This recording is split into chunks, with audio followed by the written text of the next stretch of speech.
Hello, welcome to another World of UX podcast. This is your host, Dr. Darren Hood. Thanks for taking the time to join us today. Welcome, those of you joining us for the first time. Recording this on Memorial Day, a holiday in the USA. I'm going to be on the succinct side today. We're going to make this a quick one and just really share some factoids associated with today's topic. I might elaborate here and there, but for the most part, this is going to be one of those faster episodes. So again, thanks for those of you taking the time to listen. Those of you listening for the first time, welcome to the World of UX podcast with your 30 plus year UX veteran, Dr. Darren Hood. We have been talking to you from the perspective of a series entitled Harsh Realities of UX Maturity. Might stray a little bit on that title, but still getting the same message across. We're looking at UX maturity from a broad perspective. A lot of people learn about UX maturity from the perspective that it's about the organization. It's about how much you are accepted, how much leadership support you have, how easier it is to get the work done in your work environment, things of that nature. And we were sold that bill of goods for a very long time. And we missed out on over 80% of what UX maturity actually relates to. And that's just from a topical perspective. I'm getting into the weeds and I'm looking at a lot of different areas that are impacted by UX maturity, reflective of UX maturity. And each of these sub items that I am presenting, if you give attention to them, if you manage them, and yes, UX maturity needs to be managed. If you don't, it will manage you. That's a losing proposition. But if you pay attention to and address these different areas of UX maturity, you vault the discipline forward. So today, we're going to talk to you briefly, just sharing a bunch of factoids and elaborating again here and there about the topic of UX maturity and the leadership void. UX maturity and the leadership void. Now, a little bit of history. And something that a lot of people overlook. There are people, I've come across people lacking UX maturity, but still trying to present themselves as being somebody that's well further along than what they really are. That's a UX maturity problem. Little tidbit there for you. But I come across so many people that know nothing about UX history at all. They've been around for about 5 years. I've seen people who have been around for 3 to 5 years, and they act like that makes up all of UX history. That could not be further from the truth. So please pay strict attention to some of these factoids. I've been around since 1995. I've seen the ebbs and flows. I've seen the different changes. I've seen the corruption of the discipline from its root core, its root causes. We know what it's about, and we address it, trying to help people to recognize them, give them attention, and do the things that can help to overcome them because they are problematic. So here's your history. I'm going to start out right here. Dating back to about 2009, 2010. And prior to that, everybody did all the things. You didn't have at least masses of people who were doing UX maturity, or you didn't have masses of people that were working on UX research, for example. That was something that came along a little later, and we'll talk about that another time. I don't want to get off the beaten path, so I won't address that in detail today. But prior to 2010, if you were a UXer, the vast majority, that to the extent that people who were not were outliers and you didn't even have to concern yourself with that. But if you were a UX professional prior to that, you did design, you did research, you did strategy. And just for clarification's sake, when I say that people who were doing UX design prior to 2010, it was actual problem solving. It was not visual design. Visual designers were a separate group of people that UX people handed their wireframes off to put the presentation layer on tops of things. It was a few years later, another historical fact that people do not know, it was a few years later because a lot of visual designers were trying to press their way into UX And that's when the whole UX slash UI thing started, that misuse of that combo acronym started, and they used that lack of UX maturity to enter the discipline, to present themselves as being a part of UX, and then having leaders, which we're going to talk about today, who had low UX maturity, not knowing any better and accepting those people and bringing them in, and they started to redefine what UX was. That's what part of the UX slash UI bit is about, folks. It was about redefinition so that people could lay siege or further their siege of the discipline and then falsify their way into UX roles and turn UX into something that it is not. We're still suffering from that to this day. But I'll finally get this point out I'm trying to make. Back to 2009, 2010, when companies started bringing UX work in-house from a corporate standpoint, because a lot of that work was being handed off to, farmed out to creative agencies for the most part. So that trend began about that time. And when corporations started to bring UX work in-house, they needed somebody to run the teams. I talk about this all the time. We're going to talk about it at length with several factoids here tonight. So they began to bring, because they needed somebody to run the teams, but they couldn't have these people in the UX departments a lot of times running the teams, at least in their mind, they couldn't. So they began to hire people that they felt brought leadership to the table, and they began to hire these people who were actually unqualified to run the UX teams.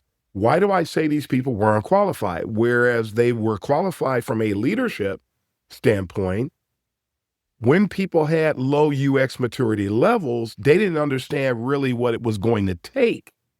They didn't understand what the agencies were doing to run their UX operations.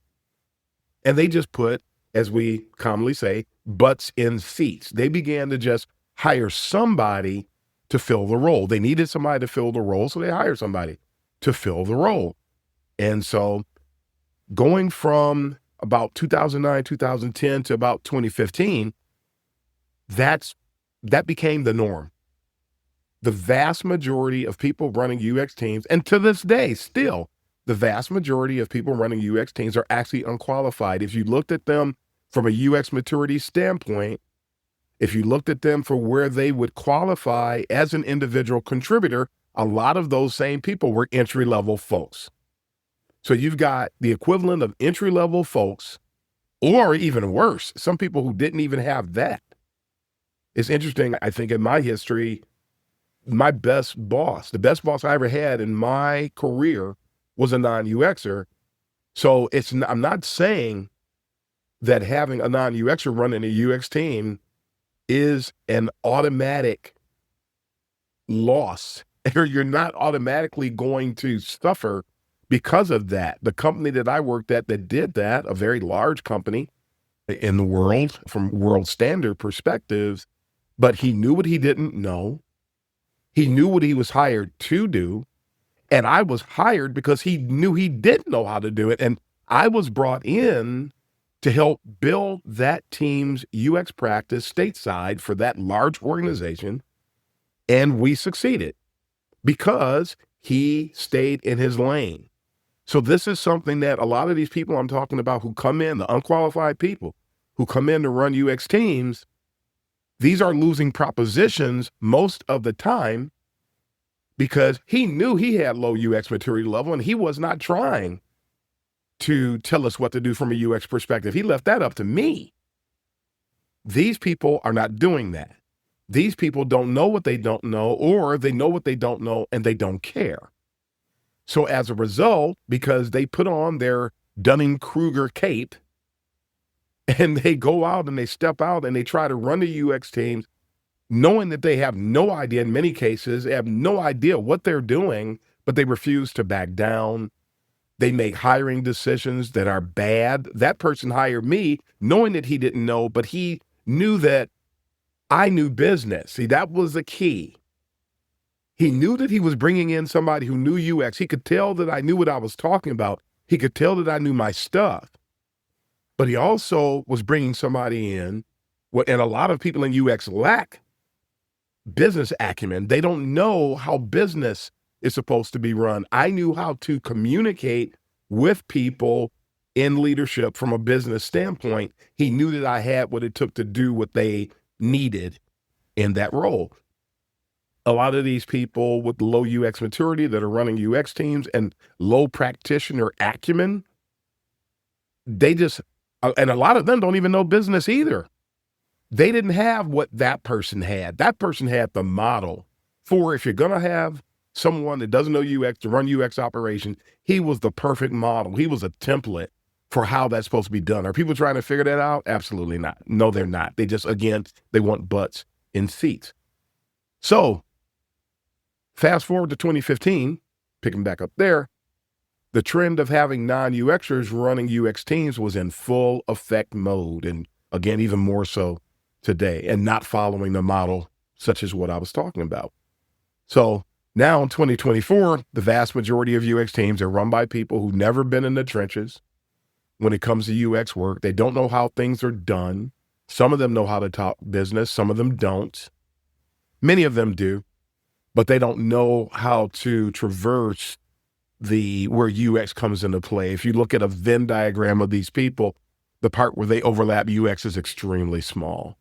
And that's problematic, and it has detrimental impact on UX maturity. These people understand the buzzwords, but they don't understand the operation when it comes to UX. They know how to politic to some degree, but they don't know how to navigate. Again, they lack personal UX maturity, one of the 5 aspects of UX maturity, one of the 5 silos of UX maturity, if you will, that I've been bringing up from time to time. Many of these people never transitioned into the discipline, so they don't know what it takes. They don't know what we're doing.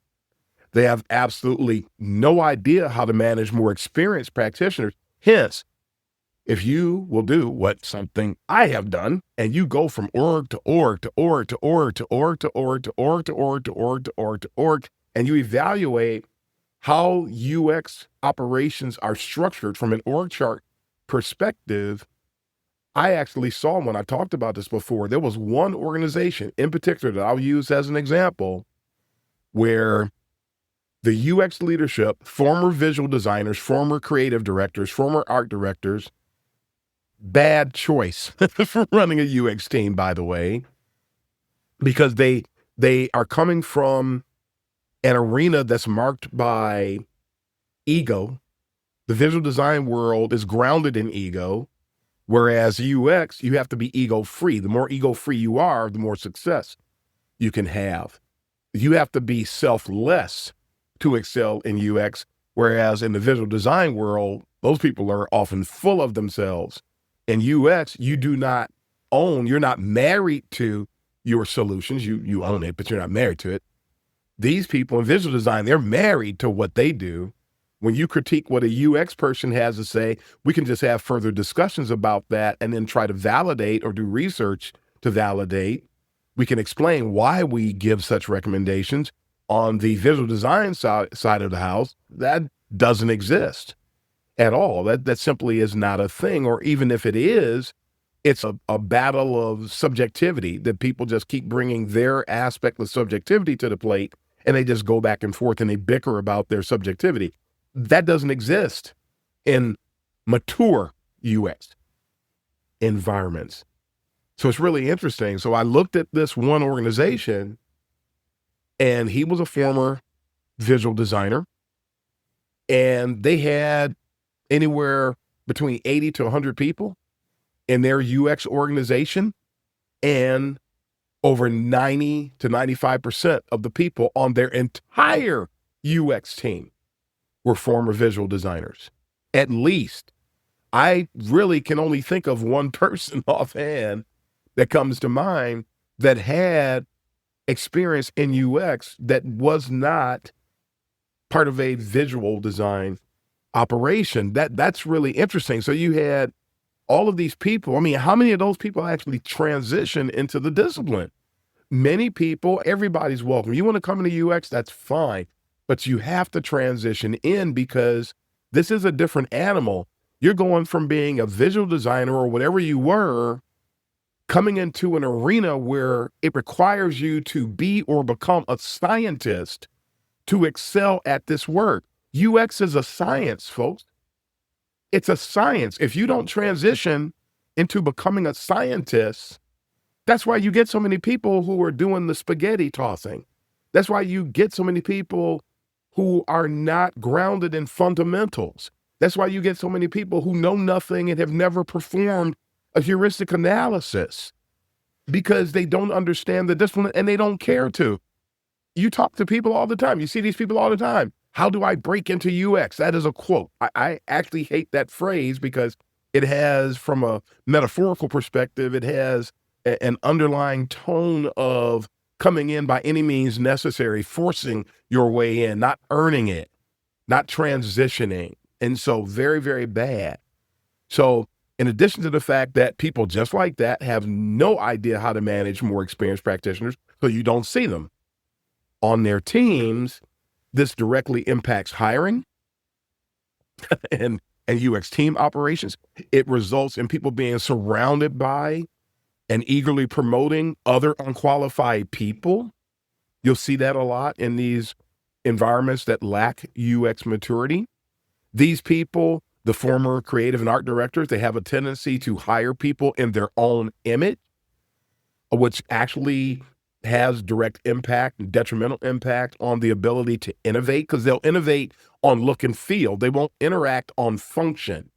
And UX is more about function.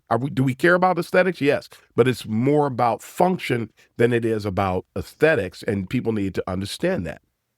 So again, these people, they'll hire people in their own image, indirectly sacrificing the impact value and the benefits of collective domain knowledge, and they also doom and limit their teams to UX theater.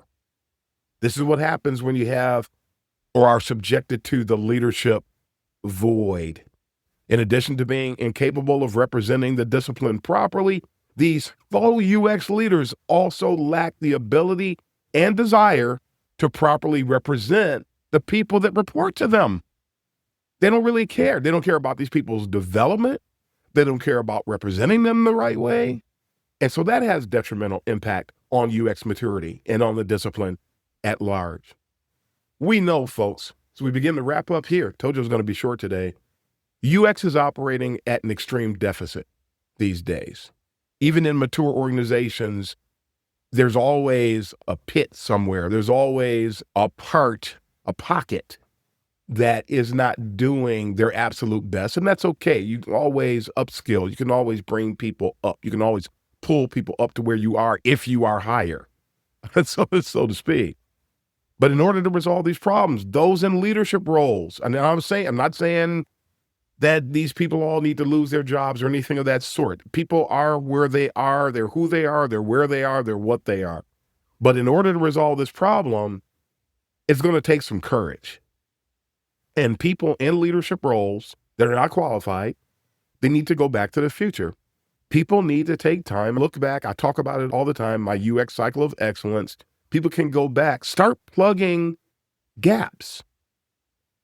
Plug gaps. Understand what your current state is, find out what the gaps are, and develop. Develop. If that were to happen, do you realize the boost that the discipline would get as a whole? Do you realize how much that would help us to vault things forward? Do you realize how the discipline would be taken forward, that it would benefit? Do you realize how much teams would start to get better at their craft? Do you realize how people would start to accept those who are more skilled than themselves? Because a lot of people fight against other folks that are more skilled than themselves because they go into self-preservation mode and they don't see themselves as coexisting with people that are more qualified. And people who are hearing me say that right now, you might not understand it today. The more skilled you get, if things were to stay the same, oh, you surely will understand it, because you have all these people, you see it all the time. They want to get into UX so bad that they never check and see if they're really qualified from an emotional intelligence standpoint to exist. I heard somebody say something last week that was fantastic. They said that UX was never really made for entry-level people. And what a phenomenal statement that was, because it was true. It is true. It was never really made. Is there room for entry-level people? Yes. Is there room for a whole lot of entry-level people? No. Because of what's at stake, because of what's required, you can always bring in newer people and help and groom them to become the mid-level people and set them on a path of excellence. Yeah, you can absolutely do that. But people spend so many years crying about how they need somebody to give them a chance that the entry-level people began to overrun the discipline. So many people were given a chance that the people who had already earned a chance got pushed out or were getting pushed out. And then the people who never really earned a chance, but got the chance, turned the discipline into something else entirely. And now all they do is sit around crying about what's happening to UX. But this is the bed that they made. And this is the bed that the leadership void facilitated, that they empowered. And so this is not a good thing. Everybody who has personal gaps, personal UX maturity gaps, needs to fill those gaps. And we need to be committed to doing that our entire career. You never arrive. I never arrived. We're always trying to look at ways to get better. We're always trying to look to identify gap. We deliberately work to find out where we can get better as it pertains to UX. And as we work to get better, everybody becomes better, everything becomes better, and the discipline becomes better. Remember, this discipline is still in its infantile state, which is why people could change it into something that it's not, because it's still forming. There's still all these new people that are coming in. People who, by the way, reject fundamentals. People who keep saying that those types of things are old school, that we don't need them anymore. And then they turn it into visual design. This is not a visual design. That's why folks need to stop saying UX/UI, because that was always a statement of bastardization. Let me repeat that. It didn't come out smoothly. I'm going to repeat it. When people use the UX/UI moniker, they are bastardizing the discipline. Stop. Folks need to stop doing that. Folks are not going to be happy about the damage being done to the discipline until it hits them square between their eyes. I'm telling you, I've been telling you, and people have been rejecting it. Many. Then there are some who wake up and they say, you know what? That guy was right all these years. Yeah, I was. I am. And other people are starting to figure that out. If you want the discipline to be healthy, if you want the discipline to be whole, and I have seen other disciplines become bastardized and turned into something that it's not. Instructional design, in particular, it is a figment of its former self. I don't want to see that happen to UX. I continue to fight the good fight, trying to keep that from happening, and one person at a time. That's how we get there. One person at a time. People always ask, how do you do it? One person at a time. One person at a time, people need to wake up. The people who are celebrities, they've reached UX celebrity status, need to drop their celebrity status. Are they going to do that? Probably not. I'm just telling you what needs to be done, whether it happens or not. They need to drop their celebrity status. The people who are drowning in the sycophantism that I talked about recently, people who are trying to get people to become their disciples and follow after them and only them, and don't support anything that anybody else does. Some people don't realize that they're in a sycophantic state until, in many cases, it's too late or a lot of damage has already been done. I know people, they have a ton of content, they do a lot of things, many of which are great, the stuff that they do, but they don't support anybody else. I'm telling you, go support other people. Go find other people worthy of support. Go and learn. I don't have everything that you need to be what you need to be. In UX, I'm just one part of a gigantic puzzle. And you ever notice that puzzle pieces are often usually the same size? Great metaphor, isn't it? Go and listen to other people. Go and see what they have to say. Go and see what they have to offer. Go and let them grow you. I use books as a metaphor. You don't just buy one book on a topic. There are several books on any given topic, all of which that will give you another vantage point that, when you pay attention, helps you to become your best you. That's part of how we get better. I'm telling you how we do it. People are always asking me how, and then they criticize me because I don't talk a lot about the how, which is actually not true. They confine me to a very small attention span in their own lives and then trick themselves into saying that I don't have anything to say about how to get better. And then their little sycophantic followers believe them when they tell them lies about what me and other people like me are doing. We have a lot of things to say about how to get better. They're just not paying attention to it. So don't fall for the sycophantism that is detrimentally impacting the discipline today. So folks need to fill your gaps. Be courageous. Don't be afraid to identify where you lack. Be aggressive, be assertive about finding out where you lack, and then use that same level of passion to work on deliberately getting better at your craft, being your best you. So folks need to acknowledge what they don't know. Again, deliberately work to triage. And then lastly, until this happens, until these things start to occur, the fallout from the leadership void will continue to exist. It will continue to evolve because it is evolving. It's getting worse.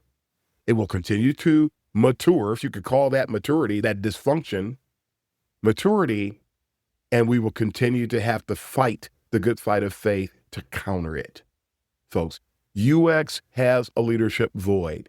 UX maturity, if we subscribe to it the right way, will help to address the leadership void and help us to become better at who we are and what we do. Until then, again, this remains a fight. Folks, that's all the time we have for today. We are going to wrap up there. I told you I'd be relatively quick today, but thanks for taking the time to listen to the World of UX podcast. Don't forget to like and subscribe wherever you are. We appreciate the support. I do not get a lot of support for this show. What? Really? Yeah, really. Especially from the sycophantic crowd, because I keep people from listening to the sycophants because they realize what in the world is going on. But at any rate, thank you for taking the time to listen today. Thank you for supporting the podcast. Don't forget about Kaizen Tees. I have not been talking about KaizenTees.com. Go out there and check out some of our merch.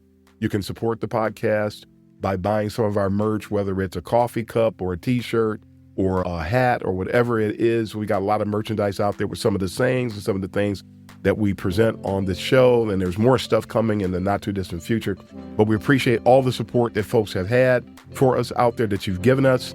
And we are asking for your support in the future. It will help us with the things that we're doing in this work, that this is a labor of love that we're doing. Nobody's paying us for any of these shows, for any of this work that we do for the UX community. We're doing it because it is needed.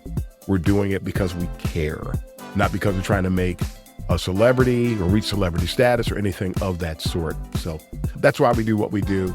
And I'm sure you understand what it is that we're doing. I hope you do understand what we're doing. But we're going to go ahead and sign off here, folks. Until next time, this is Dr. Darren Hood, the host of The World of UX, wishing everybody all the best. And until next time, folks, happy UXing, everybody.